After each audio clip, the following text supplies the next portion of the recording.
Hi guys, I'm Mike and this is F1 Fanatics.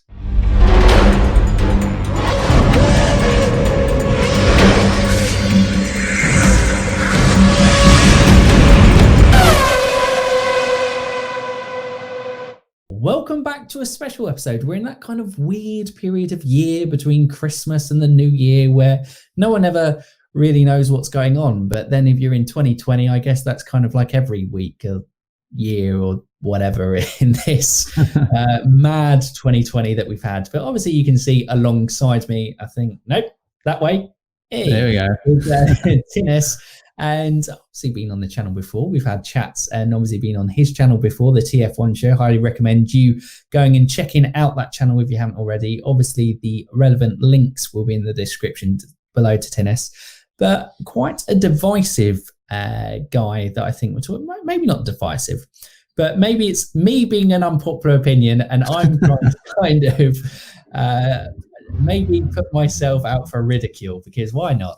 It's the season to be jolly, and maybe I'm the Scrooge of Callum Ilott's career. But yeah, you've probably seen from the thumbnail that we're going to be talking about Callum Ilott today, runner-up, vice champion of F2 currently. And I think the two opposing views, what we're going to go for is, Tinus, I think it's fair to say you would go, Callum Ilott deserves a shot in F1 and should be Formula One. And I'm coming from the point of view, yes, I have no doubt Callum is talented.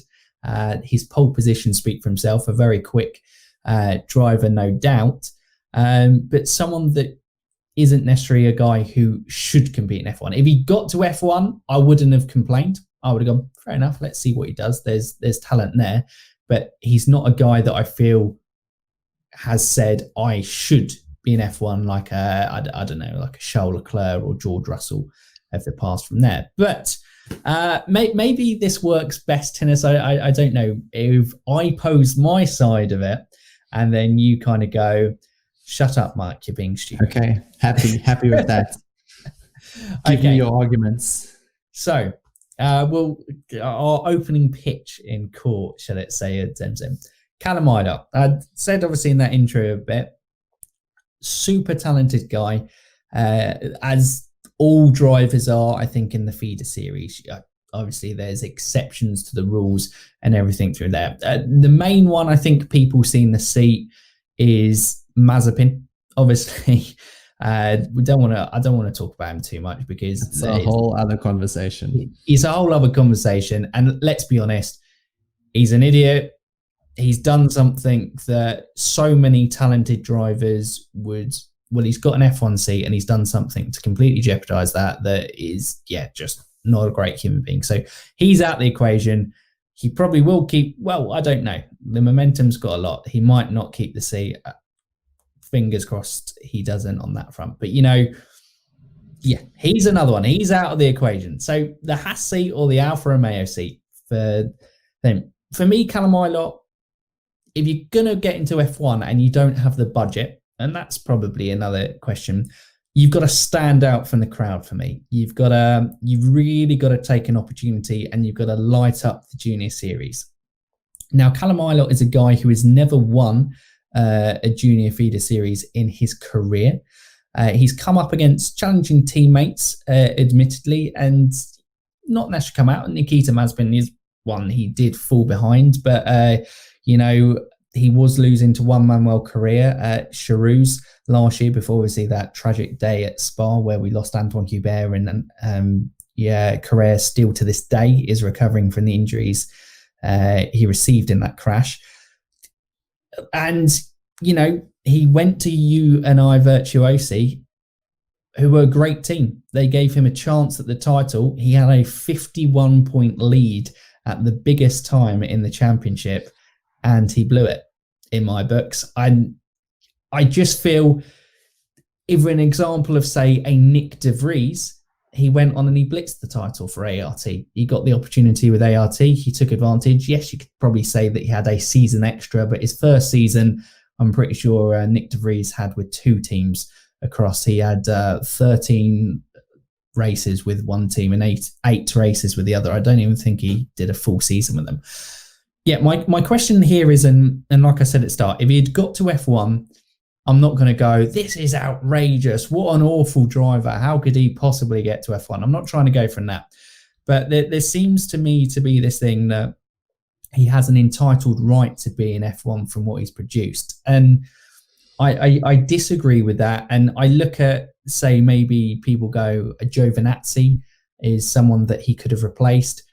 I look at, compare their careers, and I say that Giovinazzi is basically the same guy. You're getting like for like. Their junior career is very similar, both vice champions in F2, apart from Giovinazzi had to wait 2 years for his proper chance in Formula One. He had obviously 2 races with Sauber at the back end of the 2017 season, but he never really got a proper shot in Formula One until 2019 with Alfa Romeo. He had got experience with Le Mans series in Asia and Europe as well, doing a couple of races in those type of series. And with Alfa Romeo, look, we've seen it with Ocon. I know you're a big fan of Esteban Ocon. You know, it takes time to adapt. Ocon had 1 year out of the sport. Giovinazzi had 2 years out of the sport. And unfortunately, those 6 months in the first part of it was the only time in his Alfa Romeo career that the car's actually been good. And I feel like his year and a half, the Alfa Romeo car's been pretty poor.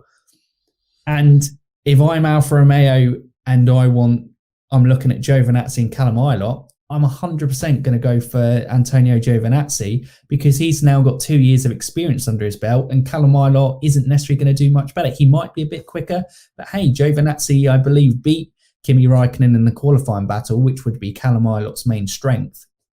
I don't think he beat him in the race. I just think if he got to F1, yeah, but is he really a driver that we're screaming at, this guy needs to be in F1, like maybe a Teo Picher or Oscar Piastri coming up through F3, who I think both are very talented drivers from there. But yeah, that's an opening pitch, Tinus. I'll hand it to you, otherwise people get bored of listening to me do it, and I've already got the hate in the chat of, how could you say that about Callum? Well, the thing is, Mike, we have a couple of problems, right? Because the first problem is, I agree with a lot of things that you just said. Oh, no. So that's the first problem. But I think, let me maybe attack this from another angle. And let's from the bat say, Callum Ilott isn't Leclerc or Russell. Like, let's put it out there, because he isn't. However, many Formula One drivers aren't Leclerc and Russell. I think you get them not that frequently. If you think about, honestly, we had... Let's include Nico Rosberg here, because I think he sometimes flies under the radar, because we had like Rosberg and Hamilton. They were like sort of a generation on them, upon themselves. Then we didn't really see any, and maybe Sebastian Vettel was sort of there as well. And then for a while, we didn't really see, incredible superstar drivers come through. Nico Hülkenberg did a great job in Formula 2. And then I think if things maybe went a bit differently for him, he could have done better. But again, he wasn't ever at that sort of kick the door down on his first race type form that we got from someone like Hamilton or Leclerc or Verstappen. So that's my first. I don't think we should use them as our benchmark of determining whether somebody should be in Formula One or not, because you're not going to get a 20-man grid full of Verstappens and Leclercs. Otherwise, the whole concept of these, generational talents wouldn't exist. That it's the fact of the matter is they're generational talent. So happy to admit that Callum Ilott isn't on their level, but just if you look at his junior results, he isn't. I think in qualifying he could potentially be. Sounds like we've seen how well he's qualified in Formula 2, and I think what's interesting to me about Callum is, I obviously went back and looked a bit at how he did initially and through the junior ranks, and he was a really talented karter. I think he was probably one of, if not the best karting champion of his generation. And that's when he got picked up by Red Bull, I think just when he started sort of his single-seater career. And then quite quickly on in the process, I think his Achilles heel was exposed, where I think in the single-seater specifically, he does struggle, I think, especially with tires and with just race management in general. And I think that's sort of been his big problem throughout, especially, and I think that's a big contributor as to why he's not won one of these, flagship junior championships. He's gotten close on a couple of occasions, but he's never been the one winning the title, because at the end of the day, you score points on race day, and he qualifies really well. And at the end of the day, he's moving backwards more often than forwards in the race, which is obviously a massive problem.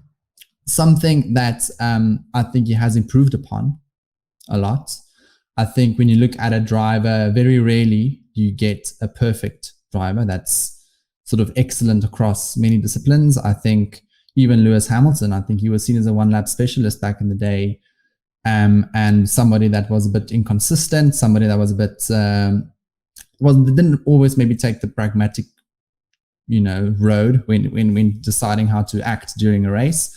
And that was a weakness of that he improved. And I think that's maybe the one thing about Callum Ilott that I want to maybe put forward for as to why I think he deserves to be in Formula One is you can see he has worked a lot on his weaknesses and has improved his quite significant struggles a lot. It's actually crazy to think how he struggled with things like that initially and how much he has improved up to now.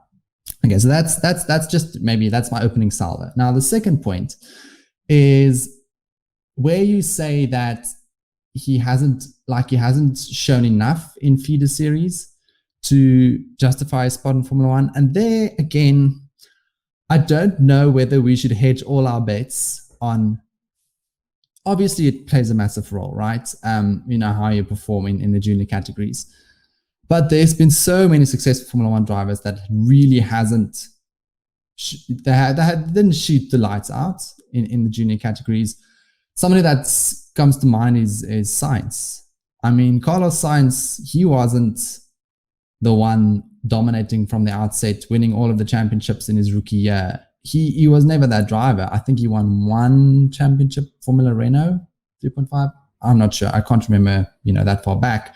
But my point is, like, somebody like Carlos Sainz didn't put together this incredible CV to get into Formula One. He got into Formula One because Helmut Marko decided he's going to give him a chance. And look how far he's come. Look how he's improved. I think if you looked at Carlos Sainz in 2015, 2016, maybe 2017 next to Nico Hülkenberg, and then say that he's consistently now one of the strongest drivers in the grid, and somebody that Ferrari is now picked up as well, I don't think you would have believed me. So that's why I think, okay, let's stop there with Carlos Sainz and then move on to my next argument, where I wanted to say, when you look at the 20-man grid currently, and Giovinazzi was the exact person that I wanted to talk about, where my mind is Antonio Giovinazzi, he has shown his hand. If you can disagree with me there if you want, but in my mind, we have seen what Antonio Giovinazzi can do. And it's fine, I guess, but it's also not, out of this world. Because the thing is that people keep saying, oh, look, he beat Kimi Räikkönen in qualifying. I'm sorry, Kimi Räikkönen, by how much did he lose the qualifying battle against Vettel? By one race, I believe it was. Yeah. He didn't blitz him, absolutely. No, and Giovinazzi won by one. Yeah, it was 9-8, I think, at the end of the day. Giovinazzi, beat Kimi in the qualifying battle. So I'm inclined to say that Giovinazzi is not the fastest over one lap, just because Kimi is as old as the hills. And I'm sorry, but Kimi can no longer be seen as a qualifying specialist. He's not. Absolutely. He doesn't have the speed anymore. And the thing is so that's what I'm saying. If you have, I know you say Antonio Giovinazzi is a known quantity, but I'm like, is that quantity good enough? And I'm not sure it is. Because where is he going to go? Like, right? Is he going to stay with Sauber until the end of time? And then what? Where I'm saying, if you're Ferrari, the man did come second in the Formula 2 championship. Antonio Giovinazzi also did back in the day. He's now had 2 years to prove himself. I don't think he's done brilliantly. Carlos considering I take your point on, he also had a period of time outside of the sport, which, as we've seen with Ocon, does actually, influence your performance initially. But I feel this year was supposed to be the year because, he's shown glimpses on certain occasions where he's shown that he's probably the quicker driver compared to Kimi in both, qualifying and the race. But I haven't seen any progress from Giovinazzi. It's a lot of, it's similar to the Albon situation, the Albon problem with Red Bull this year, where, there were glimpses of hope, but then there's regression again in the next race. And that's why I'm thinking, sitting in Ferrari's position, if you have Callum Ilott, he's part of your driver academy. He's come second in the Formula 2 championship. I think he's shown himself to be a really complete driver, maybe not as complete as Mick Schumacher when it comes to race day. Happy to concede that. But I still think that CV that he's built himself and the opportunity that is presenting itself in sort of the driver market, where I feel there are 2 or 3 legitimate spaces that Callum Ilott can vacate. And my point is just, if you have the availability, who else would you put in that seat over Callum Ilott at this point in time? Well, that's an interesting one, because the politics of Ferrari seats and everything as you go, and I get your point. I always find it's difficult. I don't know where Giovinazzi's career stands, because you always have to overdrive a poor car. And I think the reason why Kimi hasn't made as many mistakes as Giovinazzi is because he's got a couple of decades of experience in Formula 1. I always think Grosjean, I remember a quote, I think he was saying that, it's difficult because, it's an uncomfortable conversation in Formula 1 where it's not only about the car, but you are going to make less mistakes as a driver and look better if you have a car that you can drive at 80-85% in the race, where the likes of the Grosjean, Magnussen's, Kimi's, Giovinazzis and Russells and Latifis having to drive at 105, 110% to get every inch of pace out of the car just to be competitive. So I think it's difficult, and I don't think it would have been an easy seat for a rookie, Callum Ilott, to go into. Now, I think, it was often that it was probably going to be Mick Schumacher to go there, and then Haas was probably going to be the one for Ilott to go for. There are a couple of drivers, and it's the politics of the Ferrari driver academy, because understandably that it's the one seat that belongs to Ferrari that is understood from there. But if I'm looking at it, I'm going, well, if it's Haas, I would definitely keep Kevin Magnussen over bringing Callum Ilott in. And if it's Alfa Romeo, I would definitely bring in Daniel Kvyat into that seat. Ooh. You're wearing his shirt. Over for Kimi Raikkonen. And then here's the curveball I'm going to throw to you. Obviously, Zoe from the channel, big fan of Théo Pourchaire. And I think, obviously, a lot of people are a fan of Théo Pourchaire coming up through it. He is a Sauber junior, and he's going to go into F2. And the guy is accelerating at the rates and not. His F3 campaign can't go under the radar that an ART came second in the series in between, ahead of 2 Premers, which, is pretty impressive in itself. And Frederick Vasseur is a pretty big fan of him. So the problem is, if you then go and give Callum Ilott that seat, do you go and dump him over a season if Théo Pourchaire's then ready? Because I think Théo only has to finish in the top 10 in F2 next season to go. And like we said, not everyone is a Charles Leclerc, not everyone's a George Russell. Well, Théo Pourchaire might be that guy. And he looks incredible. Now, he does have a standout junior career that makes you go, wow. Yeah. The only championship that he hasn't won is that F3 championship, and he took it down to the last race in a car that wasn't a Prema. And yes, obviously ART at times have, in his rookie, George Russell times, they have been up there, but I think you can compare to his teammates where that ART car was this year. And, that's a guy that I then look, it's my main issue with Callum. Is it enough? Has he done enough? You're saying, well, there's signs. There is signs. There's glimpses of potential. My big issue is signs good enough to warrant that seat where it is at the moment and displace the guys who are already there?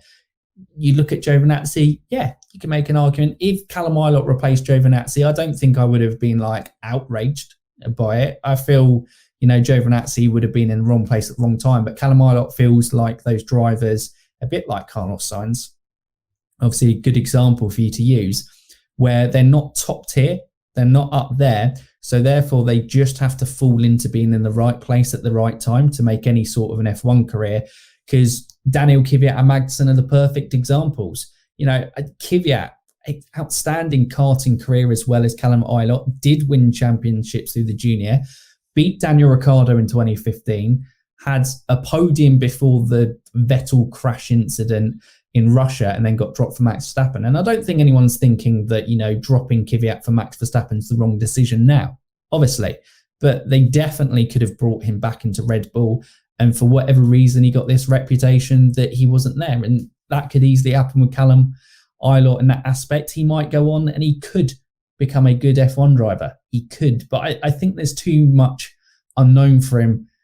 Say, if I look over the years, like people like Antonio Felix da Costa missing out, Nick Cassidy missing out a chance, F1, Mitch Evans, I don't think, did he even get an opportunity in F2? Felix Rosenqvist, has gone on and won a car in IndyCar, won a race in IndyCar, and now with Arrow McLaren SP for the 2021 season.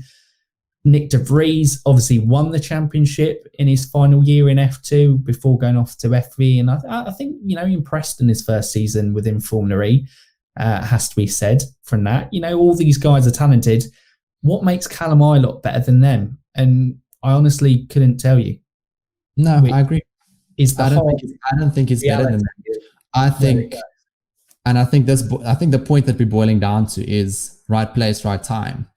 And I do think he was in the right place at the right time, incidentally. I think there was a bit of a hole in sort of the Ferrari-controlled seats. And I think this is maybe where the big, probably where our disagreement comes in, is I think he should have replaced Giovinazzi.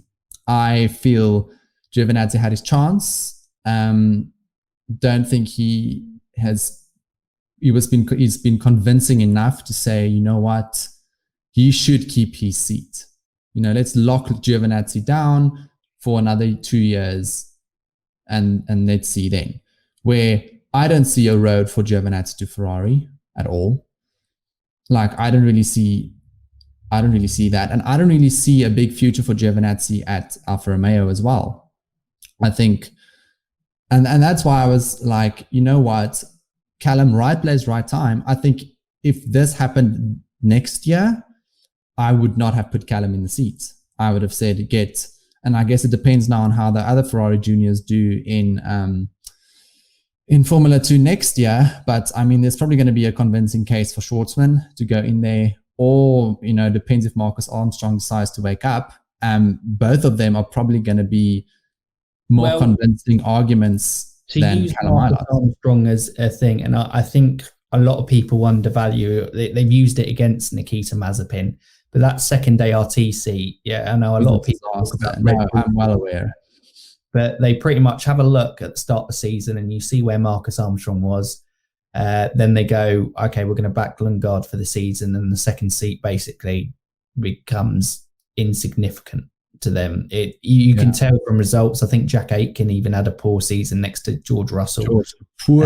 Really bad season. And then Mazepin last year against De Vries. It's you saw what both Jack Aitken and Mazepin did when they went to other teams. It essentially more, it's difficult. It's a spec series, but there is tiers to it, but more of a midfield team within that. So Campos and High Tech, obviously it was their rookie season. And I thought, other aside, Nikita Mazepin actually did have a very impressive F2 campaign.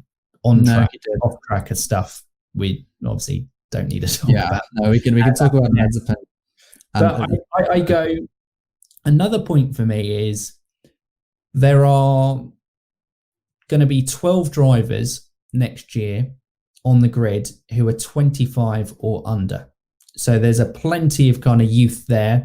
And I think the best two drivers from F2 this year got promoted, which were Yuki Tsunoda and Mick Schumacher.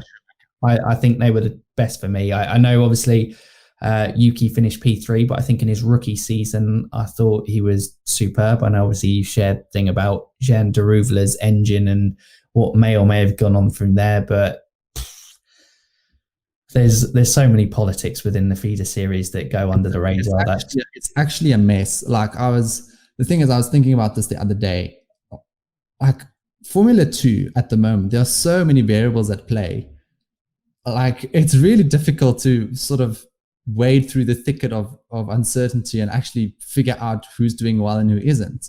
Because I mean, obviously now with the whole engine situation, apparently Ilott had a similar problem and he wasn't allowed to talk about it. So Pedro Piquet actually he actually commented on Instagram in Portuguese, where he said Callum Ilott had a poor engine, but he wasn't allowed to say anything about it, and that's why he struggled.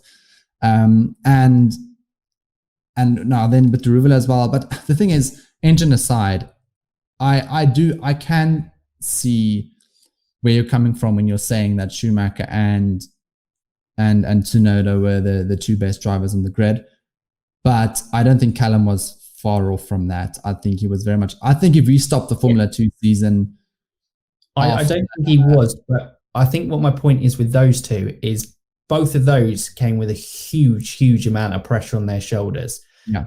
Mick Schumacher carries the name of his father, and every decision he does on track, every move he makes on track is more ridiculed than anyone. I think you saw it from the F2 documentary that F1 released, that, you know, he has more media or press in the paddock than any other F2 driver has had before him, you know, because of the name that he has on his back. And I think to still go out and win the championship within those circumstances is incredibly impressive from him, especially, like I said, 51 points behind Ilott's, you know, lead that he had. And Yuki Tsunoda gave that pressure of when he finished, I don't know, he was about 18th, wasn't he, in F3?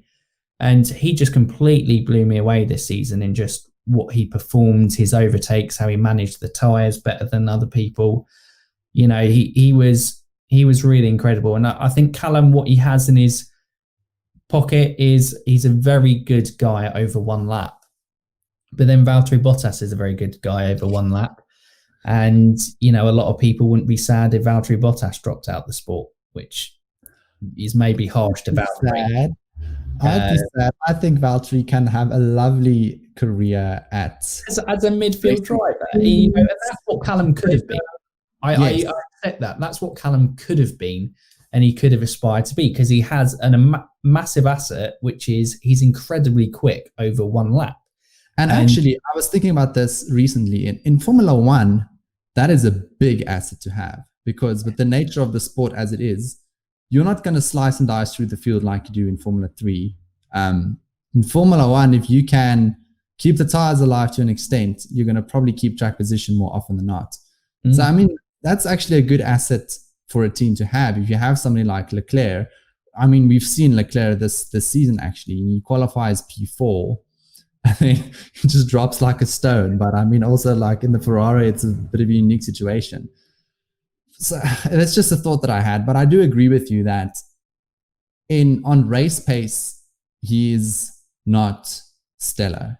I think he's fine. I don't think he's terrible. I mean, you would not have gotten the race wins and the points that he got this year if he wasn't quick in the race as well. So, but I do think it's for him, it's a lot more of a management thing. Like he needs to manage consciously what he's doing during the race more than what I think Schumacher does, who seems like he just has things in the race specifically more under control, where over one lap, he's a bit more average. I just think we kind of, if you, in a type for his driver in addition, I just think you need to grab it and make your position untenable as much as what Nick De Vries did, and that then still might not be good enough for people to look, especially, you know, when it wasn't your rookie year. You've gone to the guys who were capable of winning the championship, and it was a bit like Luca Giotto the season before. Obviously, he had more experience than Callum Ilott in the series, but that was his chance really to kind of step up, take the F2 crown, and then go, who wants me? And the answer still might have been no. And I think Callum's main issue is because he didn't do that. I think they look at Théo Pourchaire and they look at Robert Schwartzman, who Robert Schwartzman had a very impressive rookie year with the amount of victories that he won. And if he then puts the consistency together, he should blitz the championship next year. But that's yet to be seen. I mean, the tyres were mental this year. They just, I don't know how that. Just as an aside, right? As an aside, I don't like the tyres in Formula 2 because I feel it's too much of a lottery. Like, I know it's entertaining, right? And obviously the F2 races are always crazy. But for crying out loud, like sometimes you can do as good as a job as you want and then the tires just don't work. Or you choose the wrong strategy and then that's put paid to your race. I was going to think a Robert Schwartzman race. Was it Hungary? Hungary, yes, where he was on the alternate strategy and just the tires, and nobody knows what's going to happen with the tires. It's the strangest thing where he was just, I think he went long and he pitted late, where Ilott, Schumacher, all of the front runners, they started on the soft tire and then they pitted early, and then Schwartzman's hard tires just never ran out of steam in Hungary. So, and I don't know, like, I mean, this is slightly off topic, but I do feel that I just think, like, if the predictability of the tires was the way it was in Formula 1, that would be fine by me, because I feel that the tires now in Formula 2 is so much of a gamble where, like, and you see it, like, especially with if you look at the people starting, let's say, down the grid in Formula 2, all of them just immediately go to the alternative strategy compared to the front runners, because they're like, maybe it'll work. They don't know if it's going to work.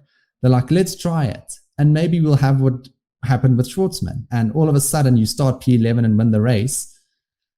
So, I mean, let's get back to Callum Ilott. Let's not talk about tires. So, hey, that may be something that's disadvantaged because, it was a lottery. Maybe those lotteries hindered Callum Ilott from being able to show what he truly can do. And I think, what was it, the David Coulthard quote of going, if F1 isn't, driving flat out to thing rather than kind of sitting back and managing tyres, then there's no point in it, because it is all about the speed and racing. If F1 was like that, then probably Ilott would have a lot more, or over the feeder series was like that, Ilott would probably have a lot more titles, because I do think, who do you think like maybe Tsunoda in qualifying was close to Ilott, but I think he was far and away the strongest qualifier. And I mean, you saw it throughout his whole career. Like, he's just so quick over one lap, and so he's naturally talented in that sense. So, I mean, it's interesting, right? To think what could have been. Yeah, and unfortunately for Callum Ilott, he isn't the son of a billionaire, because he'd be in F1. No, he's living in poverty in Formula 1. And I get that argument, but I kind of feel the other side of the coin, that if he was a son of a billionaire and he hadn't made it into F1, would people be as upset that he hadn't made it into F1 with his record? I don't. Yeah, no, I agree. I do think this season in Formula 2 helped him, which is why I'm saying, like, I think this is for Callum, it's very much a situation of right place, right time. I think he chose the right time to do well in F2. I think, again, if he had, let's say he had the season he had last year, this season, and this was his rookie season, and the opportunities in Formula 1 remained the same, I would not have for 1 second said get Callum Ilott into Formula 1, because, I mean, he hasn't shown enough. Where I think his Formula 2 season has shown enough, in my mind, to justify over Giovinazzi, to parachute him into any random old team and tell them, go and sign Callum Ilott, whether he's a Ferrari driver or not. No, I don't think he's proven himself enough for a Racing Point or for Williams or whoever to just be like, you know what, I don't want to look at my academy. I want Callum Ilott. I don't think he's that driver. Where someone like Pouchet could be, Shortsman could be, and still, like, I like Marcus Armstrong, so I'm going to keep saying his name. I think and the thing is, all of those guys have won titles, right? I mean, Pouchet has won German Formula 4. He's came second in F3. Shortsman won. I know did he win a Formula 4 title? I don't think he did, but he obviously won Formula 3. Won the F3 title. He also, I think, won the ADAC title. It was between, and then I think Marcus Armstrong won the Italian F4, because those two have kind of alternated. But I think Marcus was ahead. I think because Yuri Vips won Italian or won ADAC F4, and Marcus came second, and Armstrong won Italian Formula 4. And then obviously Armstrong came second in Formula 3. So they have, in terms of CV, those three have much, much bulkier CV compared to Callum Ilott, which is why I'm saying, and I think that's probably where we're going to agree on, or agree to disagree, where we're sitting today. I said you should have gotten the chance over Giovinazzi. You say there are other possibilities, other options. Fair enough. I can see where you're coming from.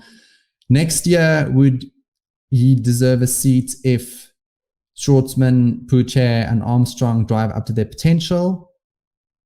Probably not. I'll twist it then to end this on as a different one.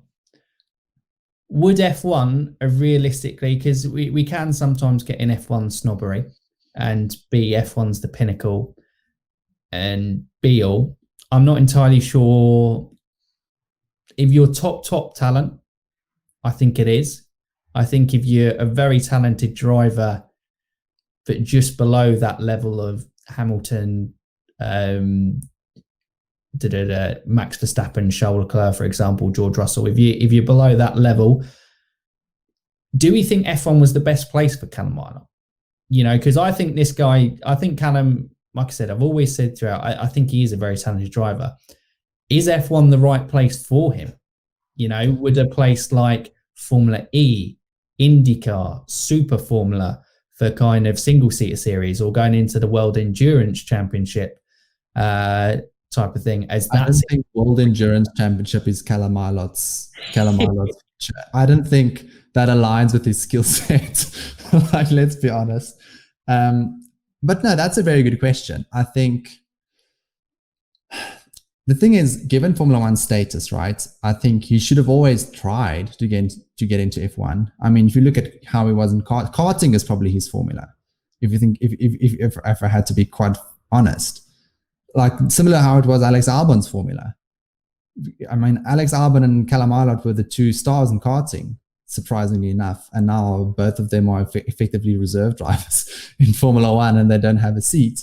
From where drivers I've spoken to on that, they almost say that the switch to karting to single seaters, you almost have to relearn it. It is a very different skill set to be good at, and I think people who professionally kart will probably agree with that as well, that it's a unique skill in its own right.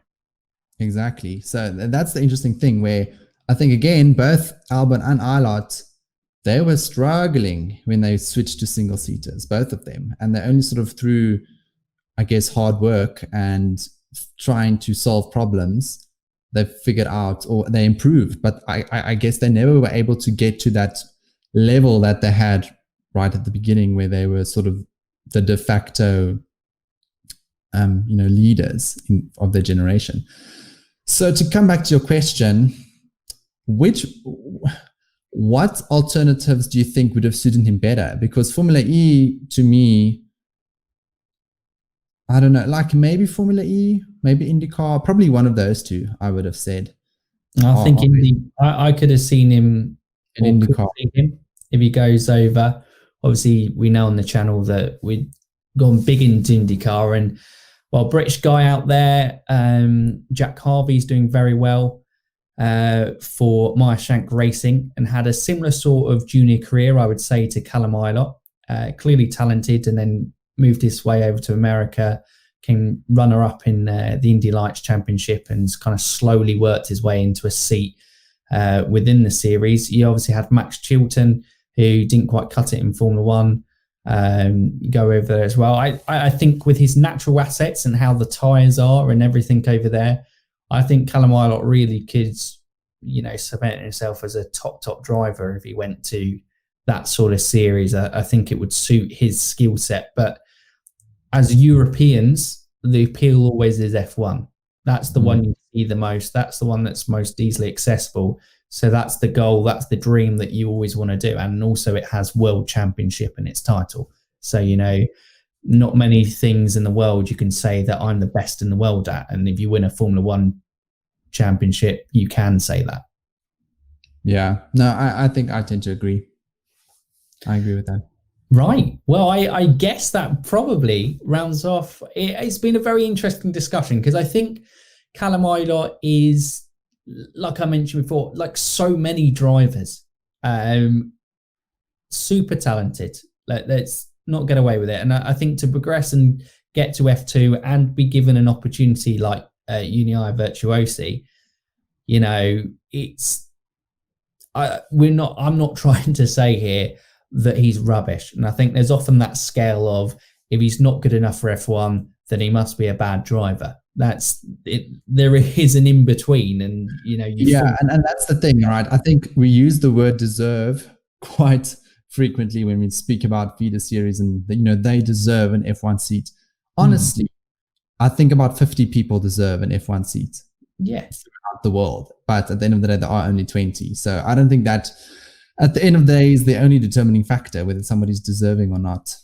Yeah, and there are so many factors. Obviously, as fans, as content creators, the only thing we can judge is what we see on track. But we know, obviously, in Formula One, there are so many behind the scene things. There are ways that you work with the team. There's ways that you can work with the setup. There's ways that you can, help develop a car throughout the season. I don't know what those skills are like. I don't know what Giovinazzi's skills are like, and that may come into a factor. There's a reason why Alfa Romeo like him, because his results, like you said, aren't exactly setting the world alight. To say keep this guy in a seat, other than the fact that he's Italian and linked to Ferrari, and Italians love Italians, so that is always going to benefit and sit in his corner. But yeah, I think from today, I think it was a good balance of both sides of things. If Callum Ilott had made it to F1, I don't think either of us would be sitting here. I mean, you definitely wouldn't. But I wouldn't be sitting here going, that guy doesn't deserve it. And like you said, there's probably about 50 guys who could deserve it. But my point of view is that there seems to be around this kind of feel that he should have got a seat over, several Giovinazzi, for example, Magnussen, Grosjean, Kvyat type of things. And, I kind of look, and there's a lot of pool of talent. And if you're going to get one of those top 20 seats, and unfortunately you don't bring some financial clout with you, because F1's a expensive sport, and especially in the year that we've gone through with, then you can't also be disappointed that you weren't given the shot, because it was within his hands. And whether the engine thing played into it, it was within his hands, and I feel he just didn't quite grasp it how it was. I agree. I think if he won Formula 2, if he won the championship, I think it's a different conversation. It is a different conversation. And I do think, especially with the budgetary constraints, because the thing is, because you have two options, right? Either win the championship and make your case so undeniable, and even then sometimes it's denied, as with Nick de Vries, or you have to do what Mazepin did and perform well enough for the super license, and at least well enough for Formula One teams to justify you being there, and then just bring the budget. And Callum, unfortunately, he wasn't able to do either of those things, which is why he's in this position at the end of the day. Absolutely. And it's hard for so many, because he's been on a journey that started when he was a kid. And you could argue he still is a kid. I think, a lot of the time we do talk about these guys as being adults because they get classified as an adult by age, but I think they're just kids. They get in this bubble growing up, competing against championships, and the real world experience hasn't really got to them yet. I mean, it's a privileged position that they've all been in, the fact that they're competing for a job, which is they're driving all year round, which is an incredible thing. So they haven't had the life set. So he's given his life to this journey, and it's tough. It's a really heartbreaking thing, because the nice guy in you wants to give everyone a seat and go, screw it. But realistically, you can't have 100 cars on the grid. That's going to be absolute utter carnage. In Formula 3 you already see carnage. Exactly. That already is absolutely mental, with 30 odd cars that they have, and watching oval races in IndyCar with like 33 cars in the Indy 500. That's mental. Absolutely there. But yeah, I think Callum is unfortunate, but did he do enough? Maybe not. And I think it will always be debate to Formula One fans with that. Yeah, I agree. But I hope you've enjoyed this chat today in your kind of, like we said at the start, this weird period. What we love to do on this channel is have discussions, and Callum Ilott seemed quite a fun one to discuss. And obviously, we couldn't talk about Alex Albon again, because that would make Tinus cry, and I don't want to make him sad during this Christmas period. 7 days. Lie. But yes, like I said, please do go check out the TF1 show. They have obviously recently passed 100 subscribers. I think it was maybe a couple of weeks back now. So please do go drop him support. Great kind of content creator, and obviously I'm sure he'll give you some podcasts over the close season, as well as obviously covering you over the race season when we get back to racing, which will be in March. I think it is on the proposed calendar. Seems a long way away, but but I'm sure we'll get there within a blink of an eye. We'll moan about it a couple of weeks, and then we'll go, oh look, it's testing, oh look, it's livery reels, and everything kind of comes into play, and we'll be back in the circus. And 23 races, that's going to be mental. We're going to be exhausted by the end of next year, but it's fine. I'd rather be exhausted than not have Formula One at all. So I'm not complaining too much. Absolutely. But guys, it's been a pleasure. And that's it from us today. So UF1 fans, keep racing.